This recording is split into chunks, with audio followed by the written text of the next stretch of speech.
guys, welcome to my channel Nadia Sevenamita. Jadi kali ini aku bakalan story time, cerita horor. Ini pengalaman aku sendiri ya. Tapi kalau kalian ingin cerita horor, dan aku bakal bacain lewat YouTube aku. Jadi kalian cerita horornya di komen aja ya, nanti aku bakal bacain. Nanti kalau kalian ada pengalaman cerita horor boleh cerita ya. Dan di sini itu pengalaman aku sendiri. Ini nama mapnya Mirror Tower ya. Dan kita story time with Nadia 7. Oke, langsung saja kita mulai ya. Nah, jadi aku tuh baru nginep di rumah saudaraku. Rumahnya agak deket, agak jauh dikit banget. Agak dekat tapi agak jauh dikit gitulah pokoknya. Terus di situ kan aku nginep kan. Pas malamnya sekitar jam 12 aku pengen pipis. Karena semua saudaraku udah pada tidur pulas, gak bisa aku bangunin kan. Makanya aku terpaksa ke toilet sendirian. Tiba-tiba, ini kan toiletnya itu WC saudaraku tuh deket kayak sama, gimana ya bilangnya, kayak hutan gitu, kayak hutan gitu, kayak sawah, hutan gitulah pokoknya. Nah di situ kan kamar mandinya. Nah di situ pas aku mau masuk ke kamar mandi, tiba-tiba ada putih-putih gitulah pokoknya. Aku nggak tahu itu apa sebenarnya. Jadi aku berusaha untuk berpikir positif kalau itu hanya sebuah kain. Aku lanjut ke dalam kamar mandi kan. Tiba-tiba pas aku udah mau selesai pipis, ada kayak ada orang yang gedor-gedor pintu kamar mandi. Aku nggak tahu kan itu siapa yang gedor-gedor. Akhirnya aku jawab, siapa gitu. Aku jawab kak gitu kan. Terus dia itu kayak nggak ada jawaban gitu. Dia tuh kayak nggak jawab. Terus dia tuh makin gedor-gedor pintu kan. Terus aku mulai merinding, bulu kudukku semuanya merinding lah pokoknya. Habis itu aku tanya lagi, siapa? Nah, tunggu dulu, belum selesai nih gitu. Pakai bahasa Bali gitulah pokoknya.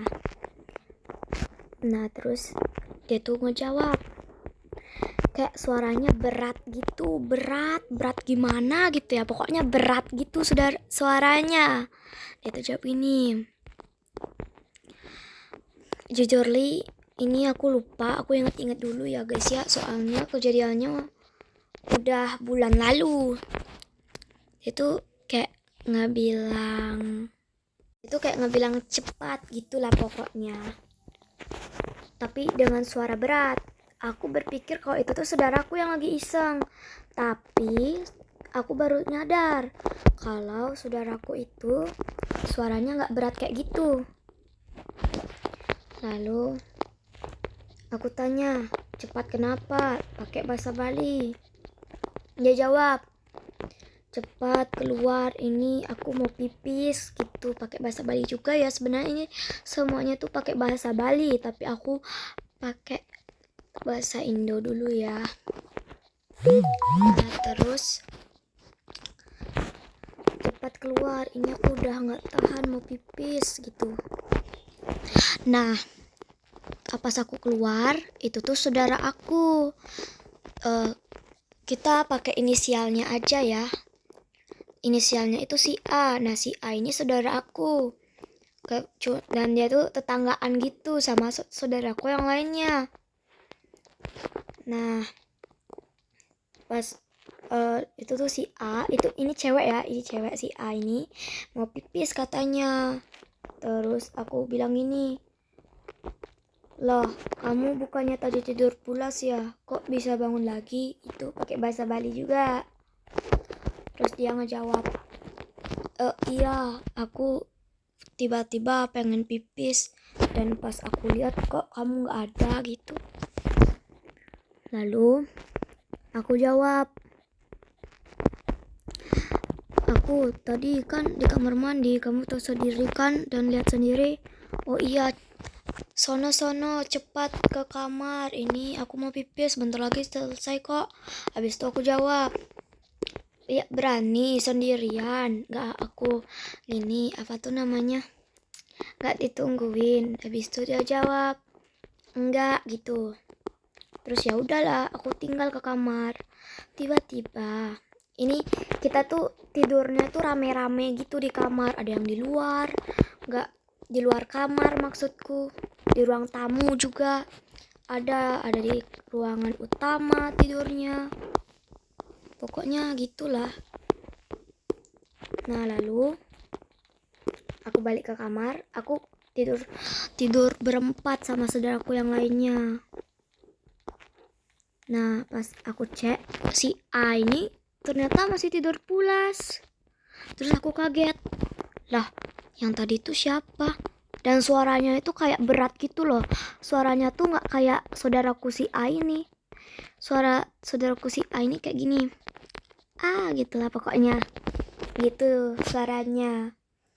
Tapi yang ini tuh kayak berat gitu suaranya, kayak gini, gitu pokoknya, kayak gitu. Berat banget suaraku, no. Mohon maaf ya, pokoknya gitu suaranya. Terus pas aku bangunin tuh saudaraku, bangun dong, bangun dong gitu. Dia jawab, kenapa gitu. Aku jawab, kamu tadi ada ke kamar mandi mau pipis. Itu si A ini jawab, enggak kok, orang tadi aku tidur pulas. Ini aja aku baru bangun karena dibangunin kamu gitu. Terus aku kaget. Terus yang di kamar mandi siapa dong? Habis itu si A ini ngejawab, kenapa di kamar mandi? Ada siapa? Ada tokek. Anjir, orang lagi serius juga malah diajak ngejokes. Udah lanjut. Terus dia tuh, aku bilang, tadi ada kamu di kamar mandi mau pipis gitu. Terus dia jawab, nggak ada kok, aku nggak ke kamar mandi dan nggak mau pipis tadi. Aku itu masih tidur pulas lagi di sini. Terus aku ketakutan. Terus yang tadi tuh siapa gitu? Aku bilang ke dia, apa jangan-jangan hantu, kata dia. Langsung merinding kan bulu kuduku jadinya. Iya ya gitu, aku jawab. Terus tiba-tiba ada suara langkah kaki dari luar, kayak tuk tuk tuk gitulah pokoknya. Terus aku sama si A ini dengar, yang lain udah pada tidur pulas. Terus aku sama si A bilang gini, siapa itu? Kok ada suara langkah kaki tengah malam gini gitu. Terus aku jawab bilang gini, gak tahu aku itu siapa ya. Tiba-tiba dia itu gedor-gedor pintu rumah. Terus aku sama si A ini merinding kan. Ya udah, daripada berpikiran aneh, jadinya kita tidur aja walaupun posisinya lagi merinding dan ada orang yang lagi gedor-gedor pintu. Nah, terus sekitar jam 3 aku kebangun karena gulingku itu jatuh, bantal guling gitulah pokoknya. Jadi aku memutuskan untuk mengambilnya kan. Tiba-tiba kok rasanya berat ya bantal gulingku, perasaan ringan gitu kan aku dalam hati. Ya udahlah, aku angkat lagi ke kasur. Kebetulan aku melihat dikit-dikit di tengah malam itu, dikit-dikit aku melihat kok bantal gulingnya warna putih, bukannya warna hijau ya. Mungkin lalu aku berpikir, mungkin karena mataku ngantuk jadi kayak gini. Aku ingat banget tuh kalau bantal gulingku itu warna hijau bukan warna putih. Ya udahlah, aku angkat aja. Nah terus tiba-tiba kan berat tuh, berat gimana gitulah pokoknya berat. Terus pas aku angkat dan nyalain lampu, tau itu apa? Itu pocong guys ternyata. Aku kaget dan teriak histeris. Semua saudaraku pada bangun, nenekku bangun, ayahku bangun, ibuku bangun, pokoknya semua bangun pada tengah malam itu. Terus mereka kaget dan nanyain aku, kenapa gitu. Pas aku nunjuk ke pocong itu, mereka semua pada teriak, ikut juga teriak semuanya mereka. Kakekku juga ikut teriak karena pocong itu. Dan akhirnya pocong itu hilang seketika dan bantal gulingku kembali. Itu guys ceritanya. Ini story time aku. Maaf kalau pendek ya. Soalnya gini aja, aku punya pengalaman horor. Gak ada lagi, aku punya pengalaman horor. Jadi kalau kalian punya cerita horor, boleh komen, nanti aku bakal ceritain lewat YouTube ini. Oke guys, segitu dulu videoku. Jangan lupa like, comment, share, and subscribe. Bye bye. See you next time.